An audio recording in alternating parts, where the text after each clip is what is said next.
Hi everybody, I'm Julie here at Green Acres Nursery and Supply, and today I want to spend a little time talking about hydrozoning. And what this is finding plants that need all the same watering schedule, all the same watering depth, all the same soil types, all the same sun types also come into play. But we're looking to have one run, one station for each type of plant to save the most water and keep your plants as healthy and vigorous and performing at top speed as possible.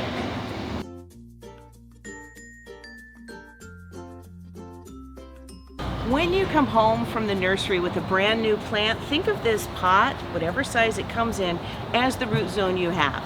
And think of it as the starter pack. This is not the final product. This root zone should become twice as wide, twice as deep, or in other circumstances, maybe even 3 times as wide and 3 times as deep. So when you are interested in hydrozoning, always speak with our experts here in the store to find out what kind of a root zone the plants you are choosing have. And of course, sometimes you're going to be choosing things that are very particular, maybe succulents or cacti, because at first you need to water them deeply and more often because they're new. But as they become mature, you're going to be watering them longer and less often. So for example, hydrozoning takes into account the fact that this plant might only want to get dry to here. But it also takes into account that a plant like this might want to get dry to here before you water again.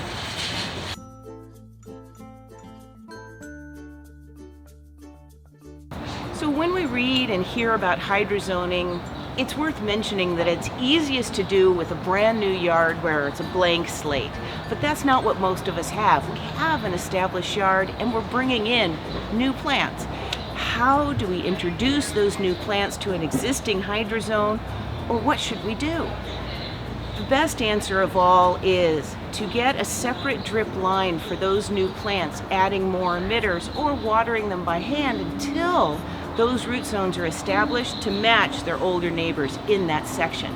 Another option is to put your brand new plants in a pot and take care of them by yourself until this little root zone becomes a big fat root zone, again to match all the neighbors that you're going to plant them with.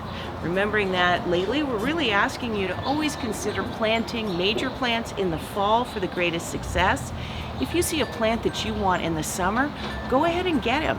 Put it in a pot, take care of it, grow that root zone, grow that canopy, and when it's time, let's put them out to play with the big boys.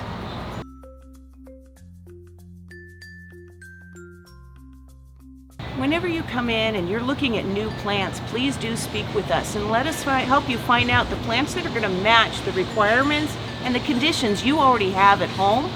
Or if it's a brand new yard, let us know that too. Tell us about the sun that you have. Tell us about the shade. Tell us about the soil. And we're going to help you find the right plants and set them up for success. And we're always available at idiggreenacres.com.